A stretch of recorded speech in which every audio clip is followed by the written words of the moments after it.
进哪个门？要继续跟着暮云吗？毫无准备。诚然，我空有钥匙，也进不了。是怎么？暮云，说的很有道理。你不是进了？他把仙气灵草摆在我面前。暮云，是日之土，它是无心剑圣最喜爱的一柄剑。没用的东西就应该被丢掉。师尊，没想到宝如何成仙？是通天镜按照秘剑三仙元。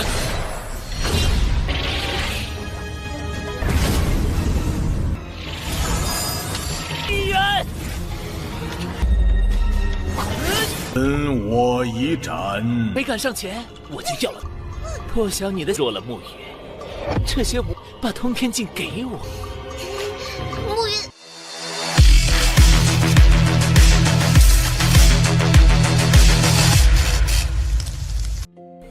Halo semuanya, selamat datang di Ruang Sinema. Bagaimana kabar kalian semua? Semoga selalu sehat dan baik-baik saja. Sesuai jadwal, jadi pada hari ini kita akan kembali melanjutkan series Donghua Supreme God Emperor episode terbaru. Yang mana ini adalah episode yang ke-545. Bagi yang mau bergabung dengan series ini, kita sudah sediakan playlistnya. Jadi kalian bisa dengan mudah mencari di mana episode awal dari series ini. Sebelum kita mulai episode terbarunya, kita akan melihat dulu apa saja yang telah terjadi pada episode sebelumnya, tepatnya pada episode 546. Kemarin, Muyun akan membantu para tetua dalam memecahkan formasi hitam putih yang ditinggalkan oleh Master Tong Tian.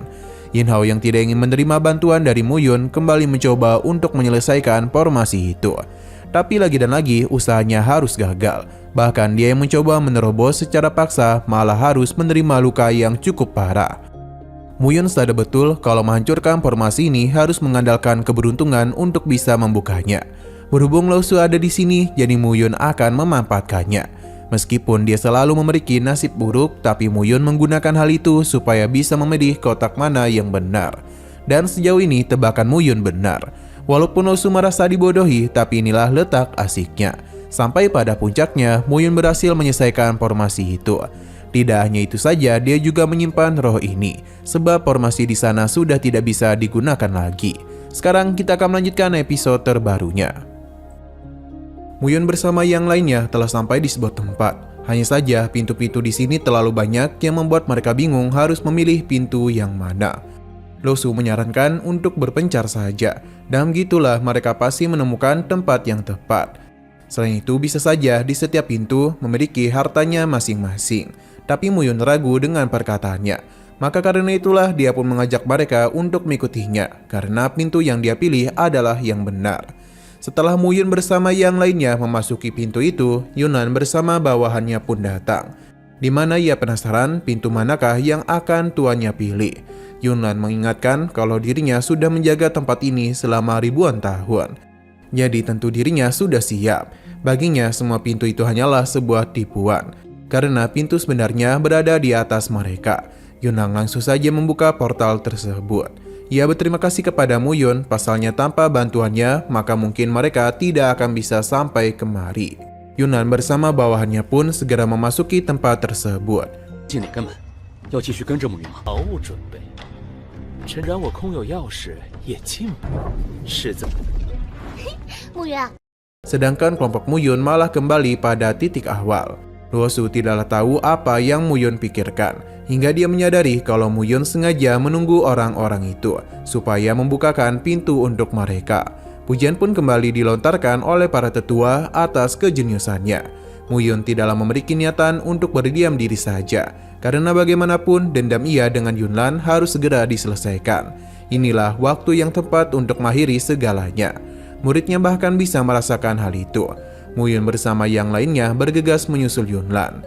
Di saat ia itu tengah terbang santuy, Yunnan pun dikejutkan oleh kelompok Muyun. Yunnan sudah menduga kalau cepat atau lambat Muyun akan kemari. Tidak heran mengapa ia bisa menjadi pemimpin aliansi darah. Padahal dia ini sudah berpikir 2 kali di depannya, namun tetap saja kalah dari gurunya. Tapi ia mengajaknya untuk berdamai dulu, pasalnya tujuan mereka adalah menemukan harta karun. Jadi lebih baik mereka fokus saja ke sana. Muyun setuju dengan perkataannya. Hanya saja dendamnya ini tidaklah bisa dirinya tahan lagi. Sekalipun pil abadi muncul di sini, ia tidak akan menginginkannya. Pasalnya yang dia inginkan saat ini hanyalah menghabisi Yunlan. Yunlan meminta Muyun agar tidak percaya diri. Karena meskipun dia sudah berada di tingkat ke-7 ranah Linbo, tapi Muyun tetap bukanlah lawan yang bisa mengalahkannya. Dalam sekejap, Muyun langsung saja memberikan pukulan manja kepadanya. Karena bagaimanapun, sebagai murid, Yunlan terlalu berani kepadanya. Terpentalnya Yunlan membuatnya merasa kesal. 说得很有道理，你不是进了他把仙气灵草摆在我面前，暮云？日之徒。 Ia pun tertawa karena gurunya sama sekali tidak pernah berubah. Sikap arogannya bahkan bisa dirinya ingat. Yunlan masihlah kesal kepada gurunya, pasalnya rekan-rekannya itu telah menjadi seorang kaisar. Bahkan sosok Yu Xiao saja telah berhasil menjadi yang mulia darah. Tapi berbanding terbalik dengan dirinya yang tidak mencapai apapun. Dia pun bingung apakah selama ini Muyun hanya menganggap dirinya sebagai anjing peliharaan saja. Yiku bisa hidup tanpa nama, lantas mengapa dirinya tidak bisa? Bahkan gurunya itu tidaklah sudi membawa dirinya ke alam abadi. Apakah Muyun itu takut kalau suatu hari nanti kekuatannya akan melampaui dirinya? Muyun dengan sabar mendengarkan bacotannya. Setelah Yunlan berhenti berbicara, maka ini adalah saatnya Muyun memberikan hukuman kepadanya. 通天教主苦海天尊永远都是一副高高在上的您的血尊者，可是我……说完了吗？ Yunlan tidak akan berdiam diri saja. Dia pun mengeluarkan pedangnya, yakni pedang abadi Giok, sebuah pedang yang sangat disukai oleh Santo Pedang Tanpa Hati. Muyun yakin kalau klan penyihir 10.000 gunung berada di depan sana. Yunlan membenarkan hal itu, hanya saja leluhur penyihir tua itu sepertinya tidak akan bisa mengamati situasi dengan baik. Jadi karena itulah Yunlan sudah mengurusnya. Hanya saja barang-barangnya itu terlalu berharga untuk dibuang. Maka karena itulah Yunlan mengambil semuanya. Serangan langsung saja dia lakukan. Selain itu, Yunlan bingung mengapa gurunya tidak berbicara lagi.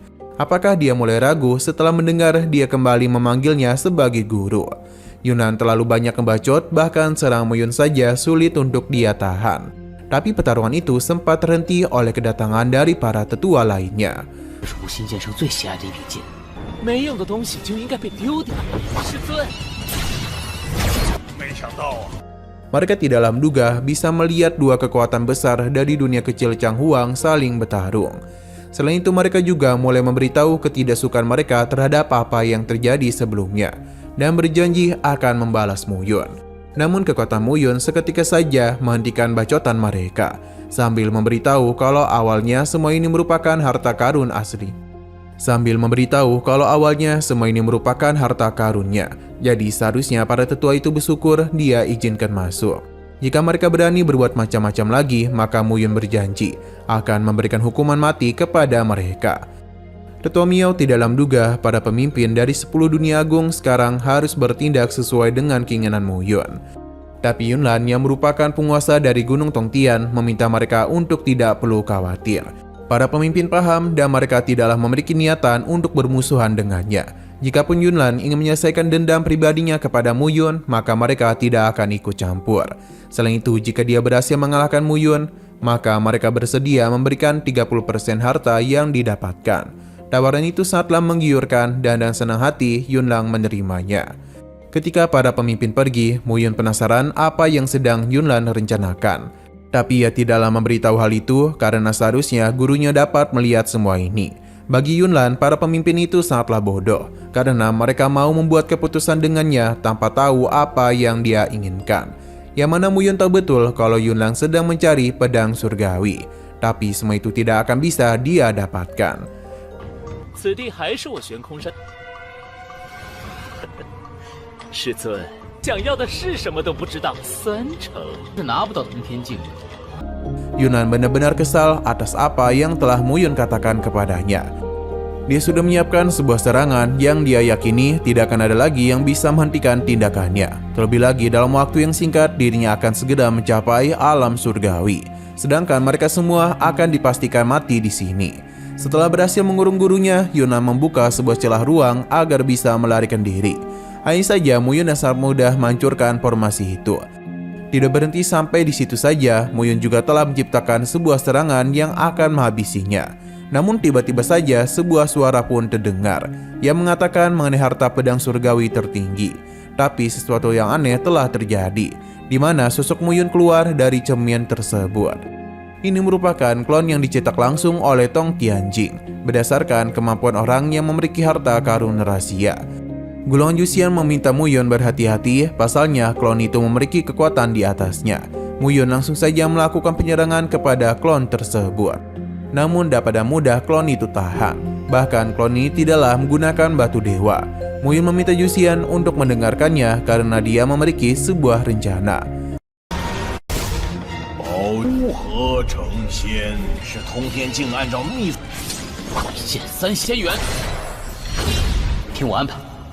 Selain Muyun, Yunan juga tengah bertarung sengit dengan klonnya. Bagi Yunan, dia yang sudah menjaga tempat ini selama ribuan tahun sudah memiliki persiapan untuk mengatasinya. Dia yakin kalau gurunya pasti tidaklah memiliki persiapan untuk bisa melawan klonnya. Begitu banyak pil telah dimakan oleh Yunlang. Ini seketika saja membuat kekuatannya mengalami peningkatan yang luar biasa. Dia langsung melakukan penyerangan kepada klonnya. Untuk Muyun sendiri masihlah bertarung dengan klonnya. Melihat sebuah kesempatan, ia mulai menjalankan rencananya, yakni memindahkan kedua klon ke dalam gulungan Yuxian. Melihat hal itu membuat Yunnan penasaran mengenai harta apa yang gurunya miliki. Yunnan tidaklah menerima hal itu dan berjanji kalau dirinya lah yang akan mendapatkan cermin surgawi. Tapi sejak awal Muyun sudah mengatakan kalau Yunnan tidak akan memiliki kesempatan untuk bisa mendapatkan harta itu. Serangan langsung saja dia lancarkan yang membuat Yunnan kesulitan untuk bisa menahannya. Ia kembali kesal karena teknik itu tidak pernah Muyun ajarkan kepadanya. Di sini Muyun mengeluarkan klonnya, yang mana itu pun membuat Yunnan menjadi sangat panik. Karena Muyun bisa saja menghancurkan kesempatannya untuk mendapatkan harta. Muyun bersama Yunnan pun melakukan serangan bersama-sama kepada klon tersebut, yang membuat klon ini pun dikalahkan dengan sangat mudah. Harta ini pun akan diberikan kepada tuan bagi klon yang telah berhasil dikalahkan.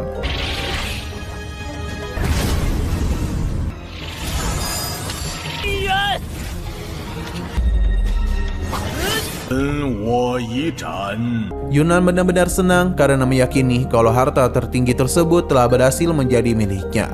Namun kesenangannya langsung saja hilang setelah melihat pantulan cermin itu adalah gurunya. Padahal klon yang mereka habisi adalah klonnya. Tapi tanpa sepengetahuan Yunnan, Yuxian sudah mengganti pakaian klon Muyun menjadi klonnya. Dengan kata lain, Yunnan sudah membantu Muyun mendapatkan harta tertinggi. Muyun tidaklah membohonginya, pasalnya dia itu hanya mengambil apa yang telah Yunnan curi darinya. Harta tersebut telah berhasil jatuh ke tangan Muyun. Sebuah celah ruang pun Muyun ciptakan dan dia bergegas pergi dari sana. Yunnan tidak akan membiarkan hal itu begitu saja dan dia pun segera menyusul gurunya. Bahkan celah ruang juga telah dirinya ciptakan untuk bisa mengejar. Muyun tiba di sebuah tempat yang mana rekan-rekannya sudah menunggu kedatangannya. Mereka pun menanyakan kondisi dari Muyun, yang mana sampai sejauh ini dia baik-baik saja. Namun Yunnan ini muncul dan telah menahan Luo Su. Jika Muyun tidak segera menyerahkan cermin surgawi, maka Luo Su akan dirinya habisi. Yunnan juga menyarankan mereka untuk tidak berbuat macam-macam, karena itu sama saja dengan mempercepat matinya Luo Su. Bagi Yunnan, gurunya itu sangat lemah karena kebaikannya justru menjadi kelemahan terbesarnya. Ia menyarankan untuk lebih baik menyerahkan cermin surgawi, dan begitulah Yunnan bisa mengampuni nyawa Luo Su. Yunnan langsung saja memberikan penyiksaan kepadanya, di mana ini tentu saja membuat Muyun kesal. Ia tidak punya pilihan lain selain memberikan cermin surgawi. 没敢上前，我就要了。破晓你的弱了，暮云。这些把通天镜给我。Melihat hal itu membuat Yunnan senang, tapi dia seketika saja panik karena Muyun ingin menghancurkannya. Muyun pun segera pergi menyelamatkan Luo Su. Karena dia itu tidaklah terlalu peduli terhadap harta ini. Karena bagaimanapun yang lebih penting adalah kondisi Luo Su. Luo Su pun sedih karena Muyun malah mempedulikan dirinya dan kehilangan harta tertinggi. Sedangkan Yunnan benar-benar senang pasalnya cermin surgawi sudah berada di tangannya. Maka dengan begini bukan tidak mungkin dia bisa mendapatkan harta selanjutnya. Dan harta ini jugalah situasi pun mulai berpihak kepada Yunnan. Dia pun akan menggunakan harta tersebut untuk bisa menghabisi gurunya. Tapi sejauh ini Muyun terlihat begitu santai. 我没事。通天镜终于是我的了，才开始。 Nah, sayang sekali lagi seru-serunya, episodenya pun harus bersambung dulu. Namun sebelum kita akhiri, seperti biasa kita akan melihat preview bagian selanjutnya. Sepertinya pertarungan sengit telah terjadi di antara Yunlan dan Muyun. Bahkan Muyun juga telah dipaksa untuk menggunakan berbagai hartanya. Tapi sesuatu yang aneh telah terjadi kepada Losu, yang mana dia bisa merasakan sakit yang luar biasa di kepalanya. Muyun berusaha untuk menenangkannya. Namun di tengah semua itu, Losu malah melihat serangan yang tertuju ke arah Muyun. Alhasil, Losu pun bergegas mengorbankan dirinya demi keselamatan Muyun. 我一定会救你。